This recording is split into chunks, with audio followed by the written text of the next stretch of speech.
Thanks, Deb, and thanks to everyone for hanging in there. You're very, very patient. I very much appreciate that. So let's get into it. Introduction to business records. So firstly, I would like to respectfully acknowledge the traditional owners and custodians of country throughout Australia and their continuing connection to land, waters and community. I'd like to pay my respect to them, their cultures, elders, past and present. So today, look, we're going to be chatting about business records, setting up a filing and record keeping system, maintaining business records, and we're going to give you all the support for small business. But for the meantime, look, what I am going to do, I'm going to pop this into the chat box. It's in relation to, often we come to these types of forums and we think, could have asked a question, should have asked a question. So please, if you walk away from this session today and you've got a burning desire to ask something, don't hesitate, send me an email. I'll be more than happy to get your questions answered. So this screen indicates having a bit of a chat, asking you a few questions. I encourage questions all the way through the webinar, okay? So don't be backwards in coming forwards. I'm not shy. I don't want you to be either. So come on down via the chat box and I'll be happy to keep one eye on the chat box and one eye on the presentation. All right, let's drive on in. So your business is constantly generating records each minute, hour, day, business activity. So every shop sale generates a record on the register and a receipt for the customer. So the money spent to buy the goods to sell in the shop, look, it generates invoices, receipts and delivery dockets. So the lease the shop signs in is actually a business as well as ongoing transactions to pay the lease. Hire workers for the shop generates records, and so does paying their wages regularly. Now, keeping good records, look, it makes good business sense. Good records will help you manage your business effectively by allowing you to measure how is performing so you can make sound business decisions. Keep track of your cash flow by monitoring the money you pay out and the money that comes in. Help identify issues early. Reduce the risk of employee theft. Claim as many allowable deductions as possible. And pay only your fair share of tax, not more than what you should. Show your financial position to banks and other lenders or prospective buyers of your business, and make best of your accountant's time for business and financial planning rather than sifting through an unorganised pile of shoebox, the glove box and the console. I remember one tradie came up to me and said, "Oh, Lyndon, I'm really good at record keeping." And he opened up the passenger door of the ute and all these receipts were literally just flying around. They were shoved behind the seats, they were under the seats, they were screwed up. He showed me his glove box. Don't think I've ever seen a glove box anything like it. So don't be like that tradie, okay?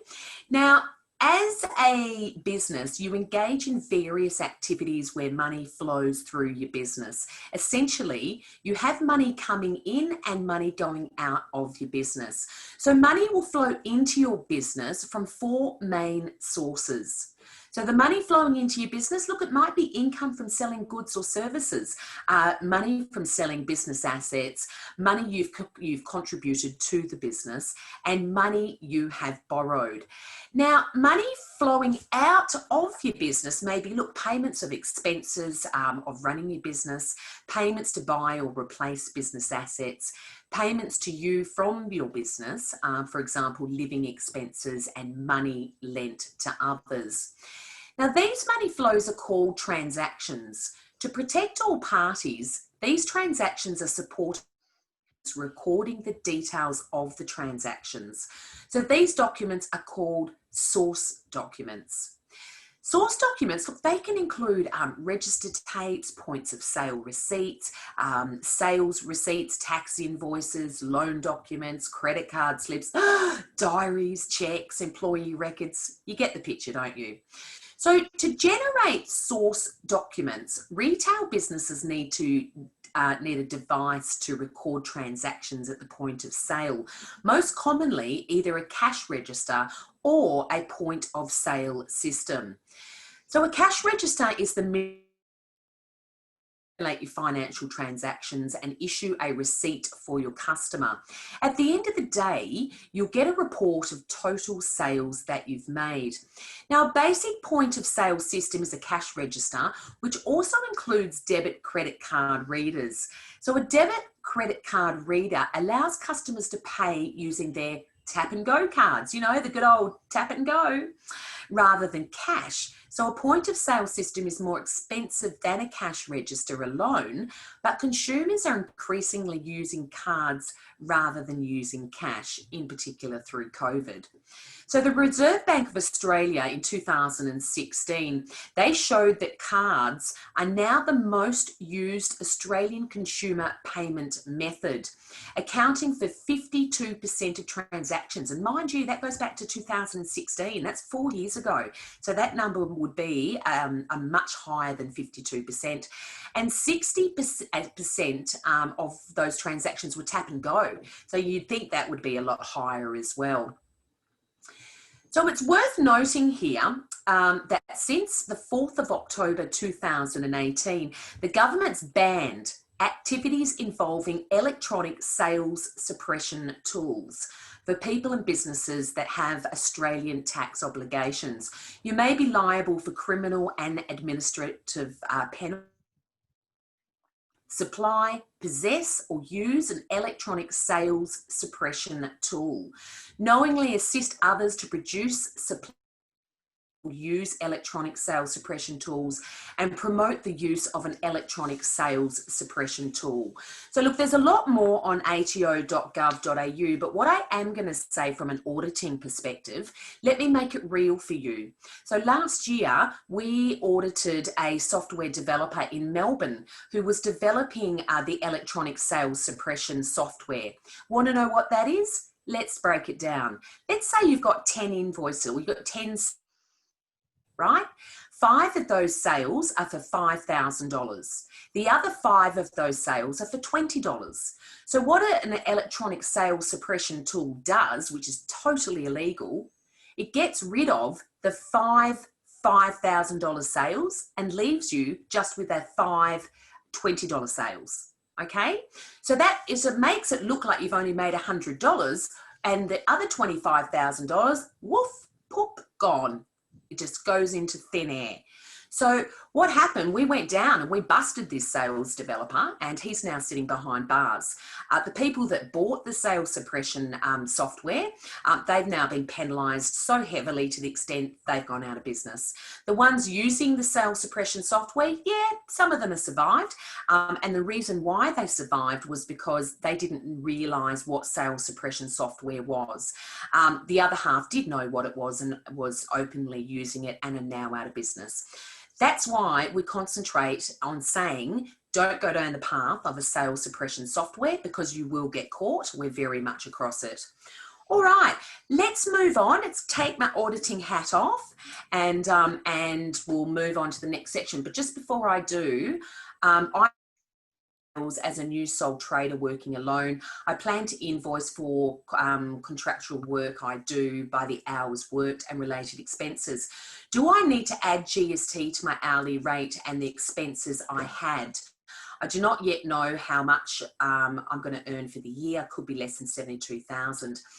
Okay, so look, what I am going to say, do you add GST to your hourly rate?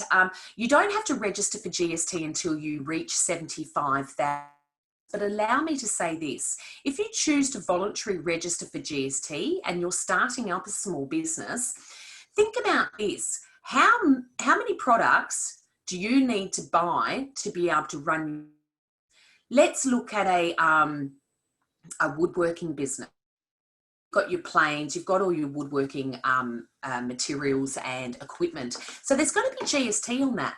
So if you were registered for GST, any GST that you pay on the items that you need to buy to be able to run your business, you can claim a GST credit back, even if you're not earning $75,000 and over. So 2 ways that question I can answer. Yes, you can voluntarily register for GST and claim GST credits. Otherwise, a ride sourcer, you must register for GST. Anybody else outside of taxi driving and ride sourcing, it is voluntary to register for GST, but you must register once you start earning $75,000 and over.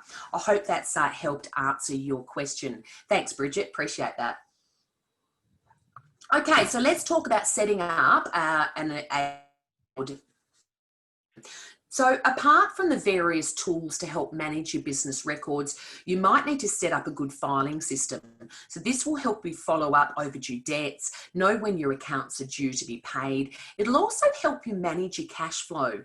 So good filing practices makes it easier for you to record your transactions and complete your monthly, quarterly and annual tax obligations.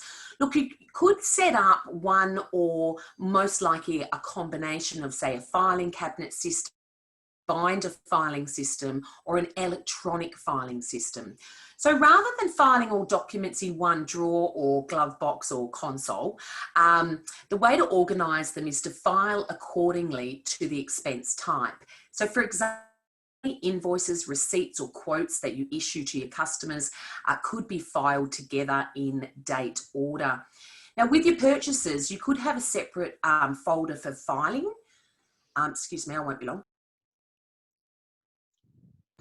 Okay, so with your purchases, they could be stock purchases, receipts or invoices, motor vehicle expense related receipts, dockets or invoices, electricity bills, telephone bills, advertising bills or invoices, and record relating to asset purchases and sales. So if there's any questions, don't hesitate, come on down via the chat box. More than happy to answer any of your questions. Let's look at the introduction to business records. So source document transactions are usually recorded in cash books. A cash book is a record of all your business transactions, whether they are by cash, credit card, debit card, direct credit, EFTPOS, or any other payment or receipt method. Cash books are sometimes referred to as journals. For example, a cash receipts book may also be referred to as a cash receipts journal. Now, a cash book is generally in two parts, a section for payments, so the money going out of your business, and a section for receipts, so the money coming into your business. So it's up to you whether you record payments and receipts in one book or you keep those two separate books.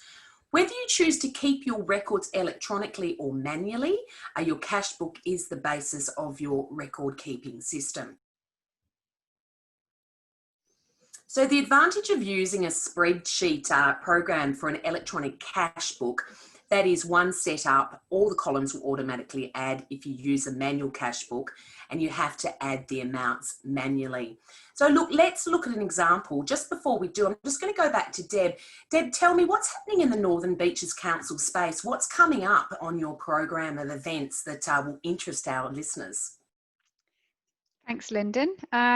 So yeah, Northern Beaches Council, well, we were quite quick to jump on board when COVID first was declared to support small business, particularly where we could in terms of overhead costs. So we managed to waive fees for things like outdoor dining, environmental health inspections, fire safety inspections, and also to our own council premises where businesses run businesses from them, such as cafes.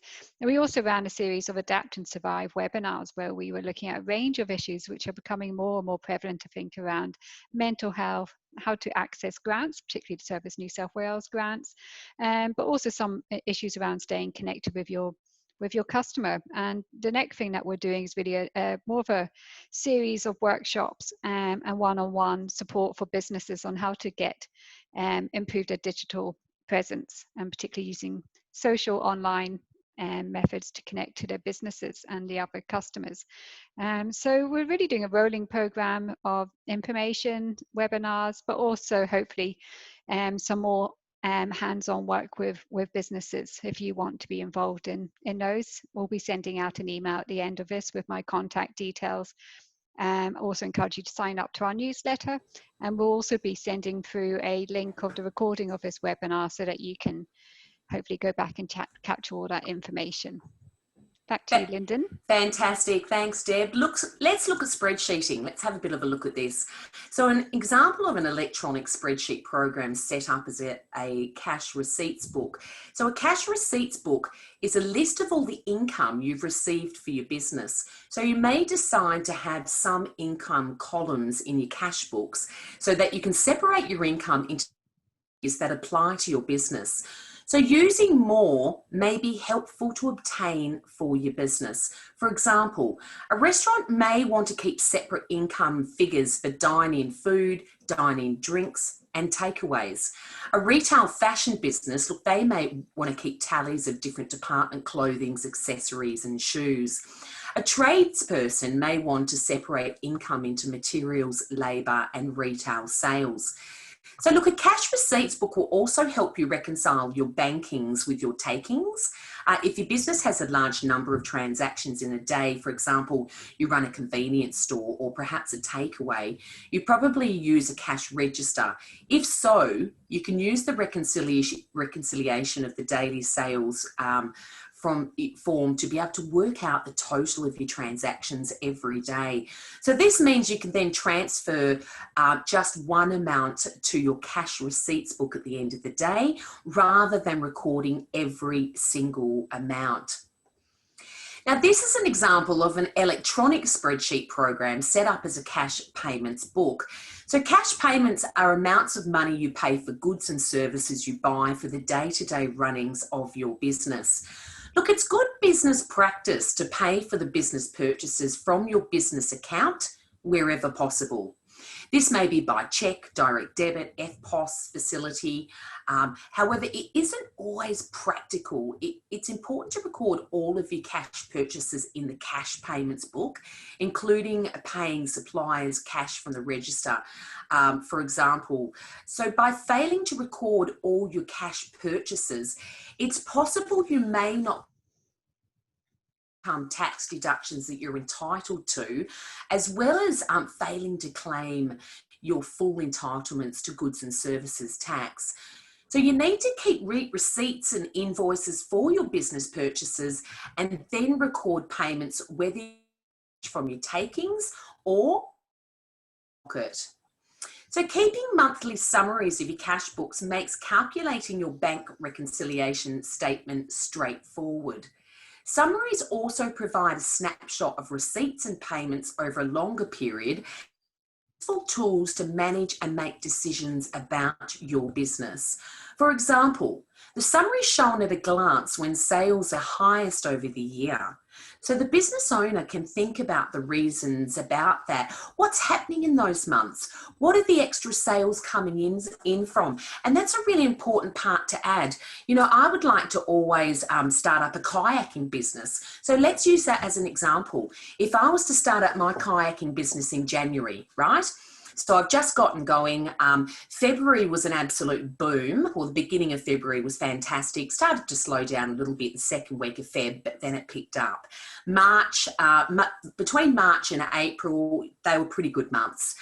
May it started to slow down, and June it slowed down even more. So let's break that one down. January, I've just kicked off. So word of mouth is a bit slow, right? The kids go back to school at the beginning of February, and that's traditionally when parents a week later go on holidays.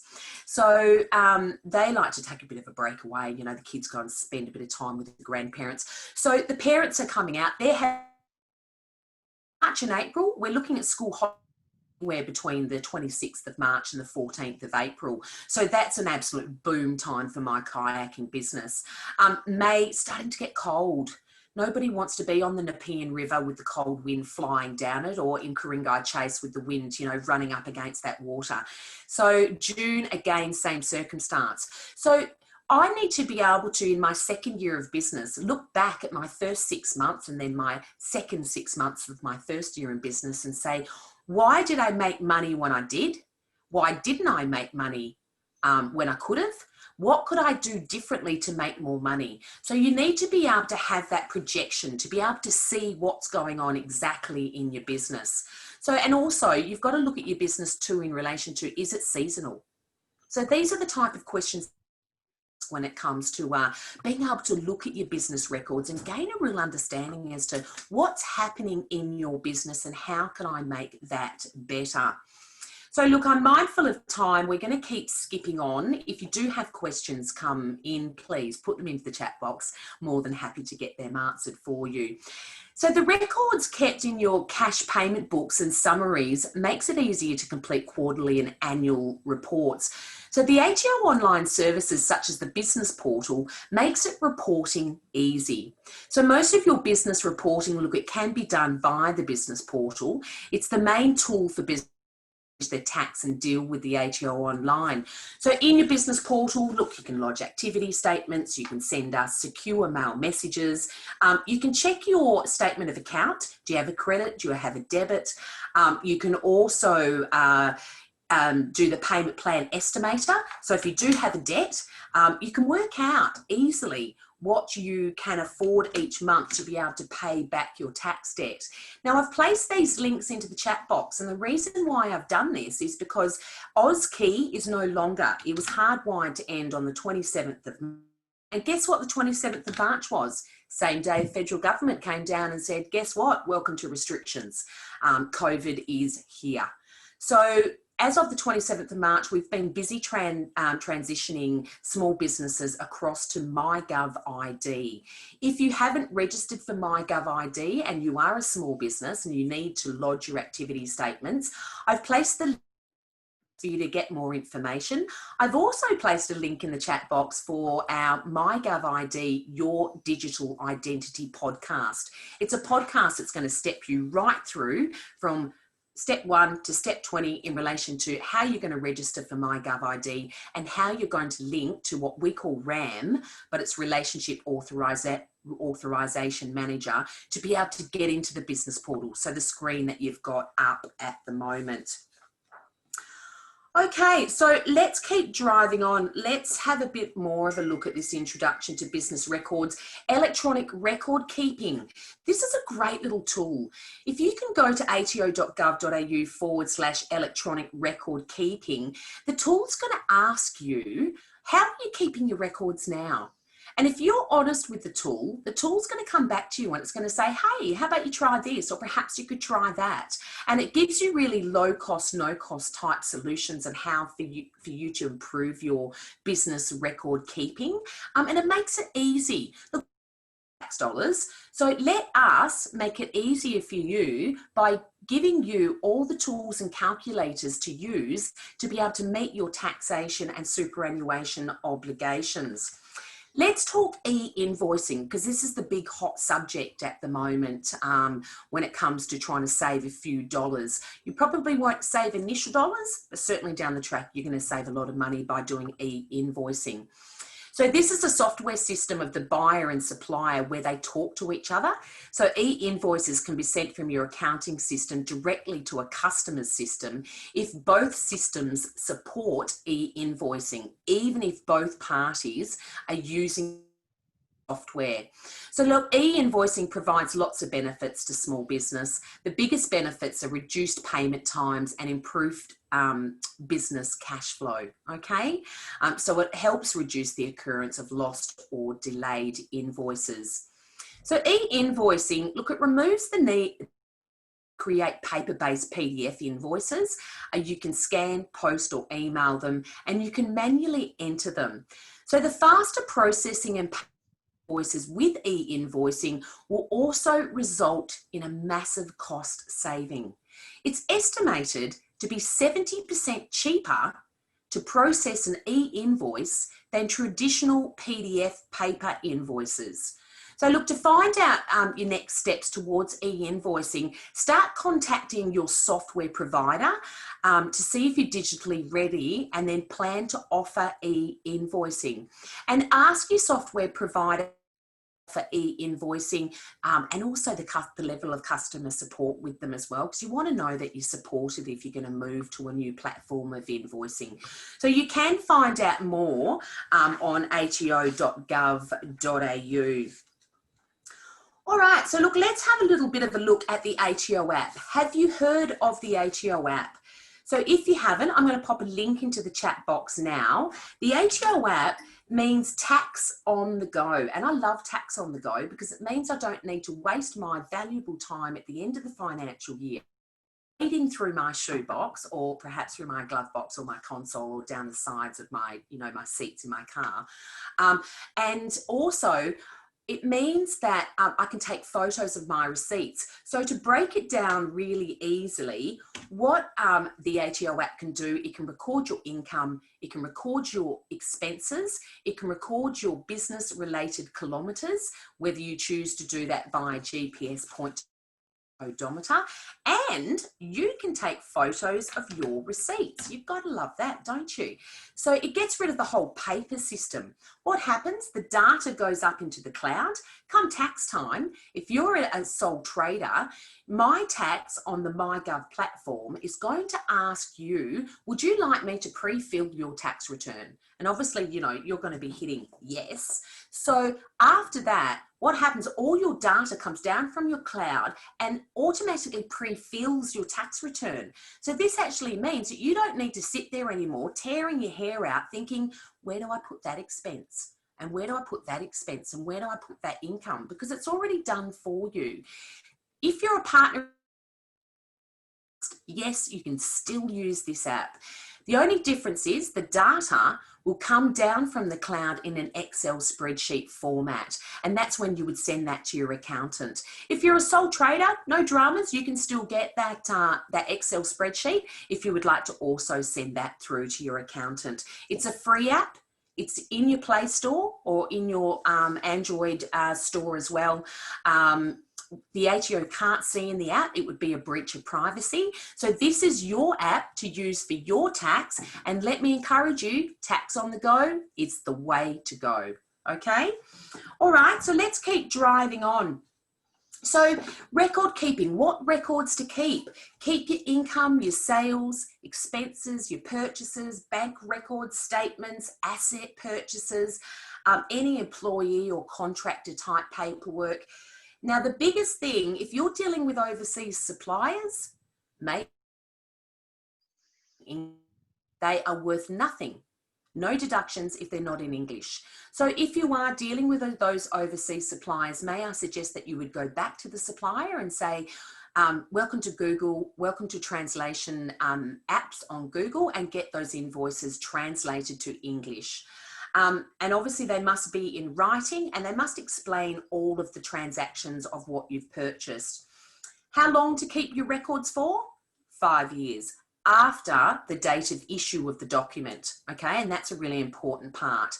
So 5 years after the date of your document. And obviously, if you're looking at capital gains, if you're running a home-based business, you probably will need to keep your records for longer. If you want more on information, ato.gov.au/record keeping.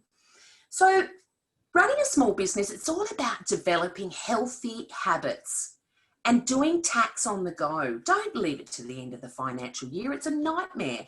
And you'll probably guess where I'm from, but we had a 48-degree day at the beginning of this year and it was really hot. I'm telling you, it was hot.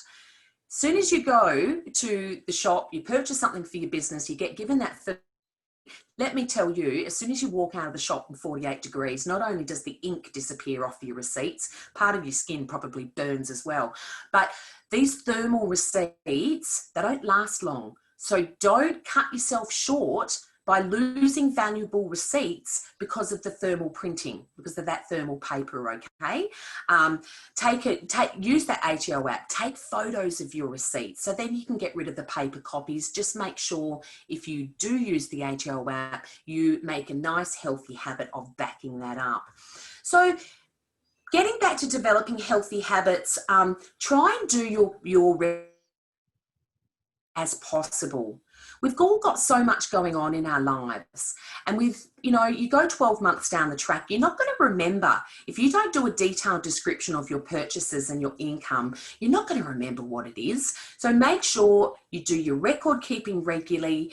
You make sure you give yourself decent descriptions of what it was. I bought a chainsaw for my wood chopping business. It all depends on what sort of entity you are as well. If you're a retail business, traditionally you're going to reconcile your business records daily or weekly. If you're a tradie or traditionally you probably do it fortnightly or monthly, and you may have a seasonal business. So, I mean, that'll all depend on when your busy season is. So lots of different obligations to meet in a tax and a super situation, lots of due dates. Again, the ATO app has a key date tool in there. So you can actually set, it's going to ask you, are you registered for GST? Are you registered for pay-as-you-go withholding? It's going to ask you those valuable questions, and it will send you reminders to say, hey, guess what? Your taxable payment annual report is due in 3 days' time, the 28th of August every year. So it's going to remind you, and I know as much as what you probably know, a reminder is always welcome, especially in a busy life. All right, so get organised, stay organised, get in a nice healthy habit, a nice routine of keeping your records. File a way that you understand. Doesn't matter about anybody else. It's your business. It's the way you want to do it. So a lot of people often say to me, Lyndon, I really like paper record keeping. That's okay. We don't have a drama with that. It's whatever works. But if you are thinking about changing to digital record keeping, you know, it's a great idea, but it's what you feel comfortable with. And just remember that the ATO are here to support and guide you through that process. Biggest thing, seek help early. Can't say that enough. So a lot of people, when they get into a bit of, financial strife, either with debts or, that they can't find the time to lodge their activity statement, they just put it in the back of their mind. They think, oh, don't worry, I'll do it. Suddenly they get a call from us or they get a letter from us. So try not to be the one that buries your head in the sand. Be that one that stands up on the pedestal and say, you know what, it's time for change and I'm ready to change and I'm going to embrace that change. Don't mix personal and business transactions. I'm going to put my auditor's hat back on. So if we ever audit your income tax return, we're going to ask for bank statements. You've got personal items on your bank statement. Let me tell you, we're not going to want to see that from an auditing point of view. If we've got reason to believe that, there may be extra personal living expenses sitting behind your tax return where you haven't declared your income, yeah, we're going to ask you for your personal bank statements. But off the bat, at the beginning of the audit, we're only going to want to see what your business transactions are. So keep that really private. Another reason why you would have separate bank accounts, a private and a business bank account, is because you can see what's going on in your business. You don't have to get the old highlighter and go private business, private business, private business. You've got it all there. It's all nice and easy. So contact your bank, see what they can offer. Can they offer a GST holding account for you? Perhaps you'd like to open up a pay-as-you-go account so you've already put the money away. Same with superannuation. So talk to your bank, see what they can do, but please, may I strongly encourage, always have business and private separate. And don't leave your record keeping too long. I'm banging on, I know, but you will forget because we lead such busy lives. Now, Stephanie's come through with the ATO app. How can I record a receipt that I have on my computer from an online purchase? Easy. So you just take a photo of the receipt. If the receipt's going to be on your screen, take a photo of it and pop it into the ATO app. And that means that you've got the receipt as a photo, plus you've got the details. And the beauty of the ATO app, it automatically calculates the GST. So you don't really need to do anything. All you need to do is actually just choose what type of expense it is. Okay? Hope that's answered that for you, Stephanie. All right, so the record evaluation tool, we've talked about this. Head in there, say how you're doing it. It's going to spit out great ideas that will be able to help you make your business more successful and take away the record keeping headache that you get if you leave it to the end of the year. So that's pretty much it. If you do have any other questions in relation to record keeping, don't hesitate, come through to me on my email. I'd be more than happy to answer any of your questions. And as I said, often we come to these types of forums and we think, oh, I didn't ask a question. Don't worry, you can come through to me via email. I'll pick that up personally and get that answered for you. So the ATO, everywhere. Right? We're all over Facebook, we're over LinkedIn, we're over Twitter, we've got lots of how-tos on YouTube. Alternatively, you can give us a call on 132866. But may I add, we have some incredibly proactive Deputy Commissioners and Assistant Commissioners regularly post the latest and greatest tax and super information on Facebook, LinkedIn and Twitter. So if you want to be the first to know, jump on and follow us. We'd love to see you following us, and don't hesitate to send us messages via those platforms as well. We've got dedicated teams to be able to pick up your questions and get them answered in a timely manner. But look, I'll stay around for a little bit. If you've got any questions, don't hesitate, pop them through the chat box. But for the minute, that's me. I'm Lyndon Regina, signing out from the Australian Taxation Office. Thank you very much for spending your time with me. Thanks for hanging in there at the beginning. I greatly appreciate that. And a massive thanks to Deb Kemp and the Northern Beaches Council.